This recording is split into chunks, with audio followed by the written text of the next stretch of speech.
Hey guys, welcome back to my YouTube channel. तो आज मैं पोथ सीरीज को फिर से कंटिन्यू करने जा रहे हैं। तो जैसे कि हमने प्रीवियस एपिसोड में देखा था, वो टैन बोलते कि मेरे पास है, टर्टल डोव सेंट बोलते कि क्या तुम्हारे पास। एपिसोड नंबर 359 की स्टार्टिंग होती है। वो टैन बोलता है कि टर्टल डोव सेंट, तुम्हें पता मेरे माइंड के अंदर क्या गया जब मैंने लर्न किया कि जो ट्रू गॉड्स है उनके पास इनफाइनाइट लाइफ स्पैन होता है। टर्टल डोव सेंट बोलता है बोलो। वो टैन बोलता है कि जो ग्रेटेस्ट पनिशमेंट होती है अगर वो किसी के ऊपर हो तो वो वही हो सकती है, इनफाइनाइट लाइफ स्पैन। बहुत डिफरेंट तरह के कल्टिवेटर्स होते हैं। कुछ ऐसे होते हैं कल्टिवेटर्स जो चाहते हैं कि उनका जो क्लैन है उन्हें रिकॉग्नाइज करे। कुछ ऐसे होते हैं जो कि स्ट्रॉन्ग बनना चाहते हैं। मेरे जो गोल था वो भी सेम था उनकी तरह। बाद में मैंने समझा कि जो मेरी एग्जिस्टेंस है, मतलब तब तक कि मेरा गोल सेम था जब तक मैंने एग्जिस्टेंस को नहीं समझा था अपनी को। पर वेपन मास्टर एलम में एंटर करने के बाद जो मेरे माइंड में काफी ज्यादा स्ट्रॉन्ग चेंजेस हुई। मैंने काफी ज्यादा ऐसी इन्फॉर्मेशन को ऑब्टेन किया जिसे मैं सोच भी नहीं पाता। उस इन्फॉर्मेशन को यूज करके मैंने मतलब जितनी भी इन्फॉर्मेशन है पूरे एंटायर होली डोमेन की वो देख ली थी। उसी इन्फॉर्मेशन से जाते वक्त मैंने एक रास्ता देखा जो कि मेरे लिए बना हुआ था,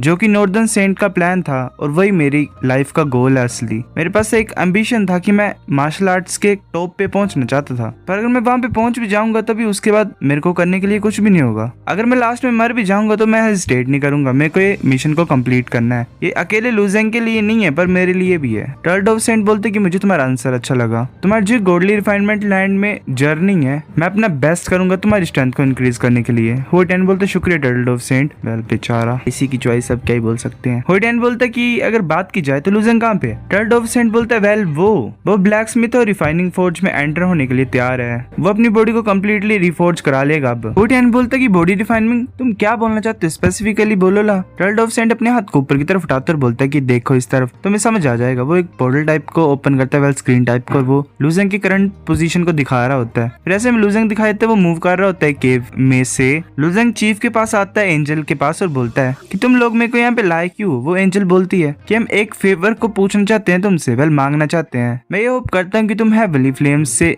जाओ आगे की तरफ और एक डोर को ओपन करो हमारे लिए। लूजेंग बोलता है एक डोर को। माउंटेन क्लैन का पैट्रियार्च बोलता है कि काफी ज्यादा सालों से हम चाहते थे उस होली डोमेन के रास्ते को ओपन करना, जिससे हम गोल्डली रिफाइनमेंट लैंड से होली डोमेन तक जा सके।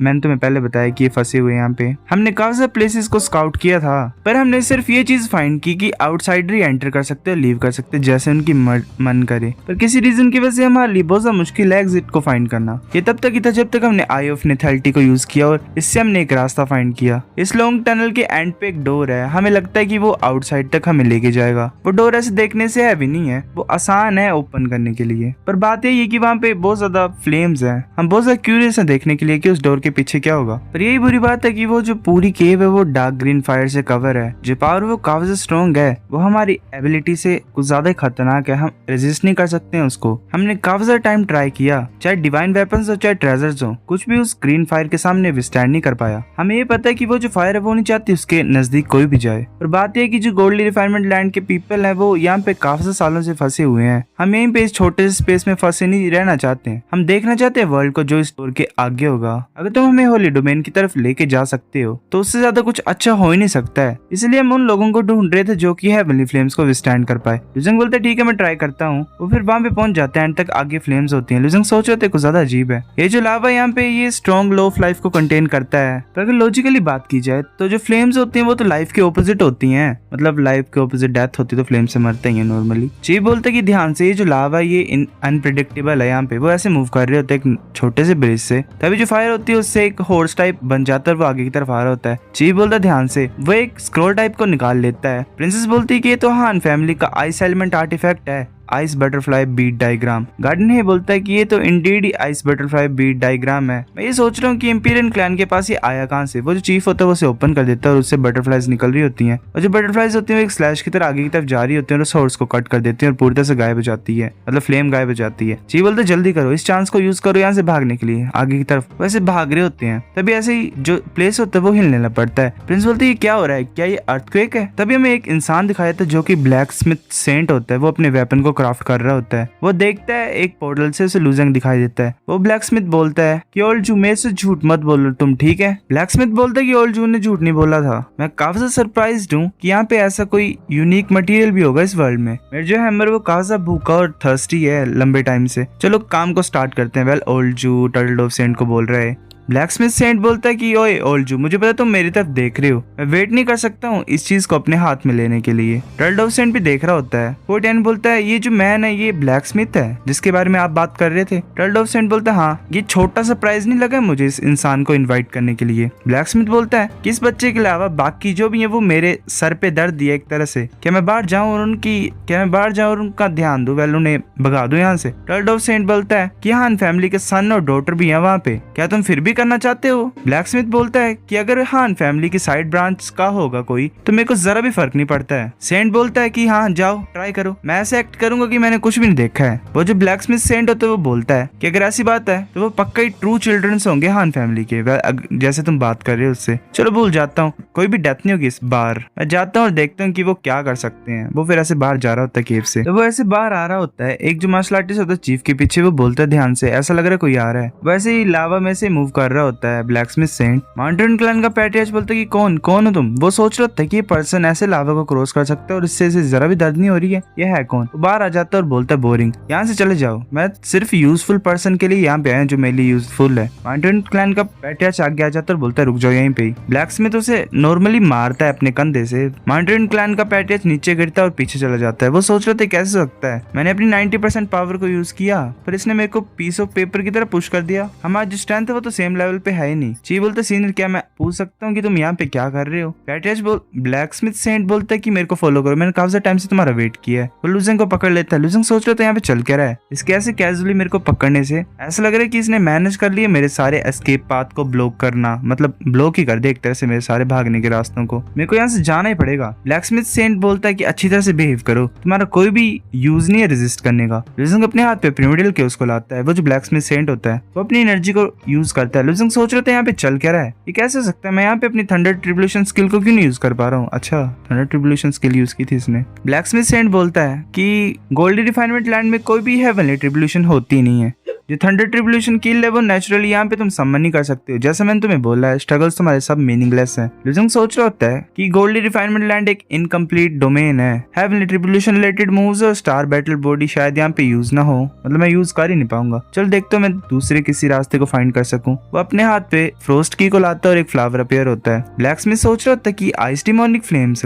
इसने सक्सेसफुली लर्न कर लिया टर्टल सेंट की डिवाइन एबिलिटीज को। वो स्माइल करता है और बोलता है कि ये बुरी बात है कि मेरे ऊपर काम नहीं करेगा। जो पैट्रियार्च जो ब्लैक स्मिथ सेंट होता है वो अपनी एनर्जी को रिलीज करता है और लुजेंग की फ्रोस्ट की को हटा देता है। वो लुजेंग को गले से पकड़ता है और अपने हाथ को पीछे की तरफ करता है और एक बहुत जोर से हाथ का अटैक करता है लुजेंग के पेट में। लुजेंग के पेट में कुछ असर हो रहा होता है। लुजेंग सोच रहा था कि नहीं मेरा कनेक्शन टूट गया मेरे इंटरनल वर्ल्ड के साथ। ब्लैक स्मिथ बोलता है कि एक ट्रू सीलिंग टेक्निक है, पर जो वर्ल्ड तुम्हारे अंदर है वो सेंट के इंटरनल वर्ल्ड से सेम है जिसके पास क्रॉस वर्ल्ड डिवाइन एबिलिटी है, तो इसलिए जो ट्रू सीलिंग टेक्निक है उसे मैंने टेम्परली थोड़ा सा अल्टर केवल चेंज किया है। मैं ये एडवाइस करता हूँ कि मूव मत करना, अगर इसकी वजह से तुम्हारा जो इंटरनल वर्ल्ड है तुम्हारे बीच में परमानेंट कट बन गया तो मैं बहुत बड़े ट्रबल में हूँ। लुजेंग भी ऐसे शांत हो जाता है और वो ऐसे ही ब्लैक स्मिथ सेंट लुजेंग को कंधे पे उठाता है और वहां से चल पड़ता आगे की तरफ। ची बोलते से फॉलो करते हैं। प्रिंसेस बोलती है कि लिटिल सिस मेरे को ऐसे लग रहा है कि वो पर्सन फेमिलियर था 6 साल पहले जब ग्रेट कॉन्फ्रेंस हुई थी हॉल ऑफ सेंट की, तब फादर ने जितने भी सेंट्स थे उन्हें इनवाइट किया था और मैंने पर्सनली वो पर्सन बैंक्वेट में देखा था।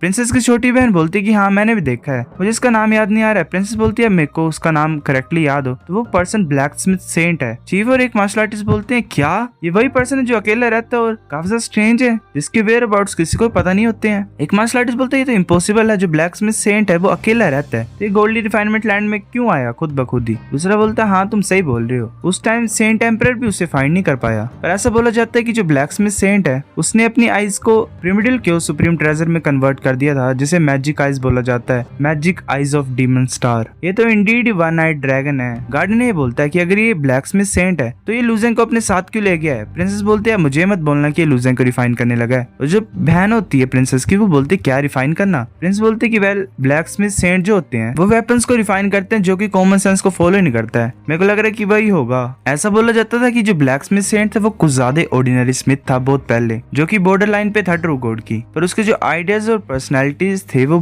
कुछ ज्यादा अजीब थे और अलाउड नहीं थे लॉज के अकॉर्डिंगली। वेल लॉज के अकॉर्डिंगली वो मानता नहीं था लॉज वगैरह को, सिंपल सी बात है, इसलिए उसको उसी के क्लैन से एक्सपेल कर दिया गया। ऐसे फिर फोर्ज करते करते सुप्रीम ट्रेजर्स को ब्लैक स्मिथ सैंड ने कोई भी ग्रेट अचीवमेंट्स को अकॉम्प्लिश नहीं किया, पर वो कुछ ज्यादा ईगर था। वो चाहता था प्रिमिडल केओस की को वेपन्स के अंदर डालना ताकि वो प्रिमिडल केओस सुप्रीम ट्रेजर्स को क्रिएट कर सके। प्रिंसेस की बहन बोलती क्या प्रिमिडल केओस सुप्रीम ट्रेजर्स को क्रिएट करना, पर जो अमाउंट ऑफ प्रिमिडल केओस की है वो कुछ ज्यादा ही कम है होली डोमेन में, वो मुश्किल नहीं होगा उसको ऐसा करना। प्रिंसेस चुप हो जाती है। प्रिंसेस बोलती है कि वो 4 ग्रेट वुड्स के पास गया जहाँ पे प्रिमिडल केओस की गैदर होती है होली डोमेन के बाहर से। उसने अपनी फैमिली के जितने भी असेस्ट थे, वेल जितना भी उसका रिसोर्सेज वगैरह थे वो पूरी तरह से खत्म कर दिए। उसकी वजह से उसे थोड़ी सी प्रिमिडल केओस मिली साउथ रिपर सीकिंग वुड से। पहले अगर तुम्हें याद होगा तो 4 होते हैं ट्रीज और वो यहाँ वहाँ होते हैं, मतलब वर्ल्ड के एंड पे होली डोमेन से कनेक्टेड एक तरह से, मतलब होली डोमेन के एंड पे होते हैं ये, और बाहर होली डोमेन से बाहर होते हैं ये जो ट्रीज की रूट्स, तो वो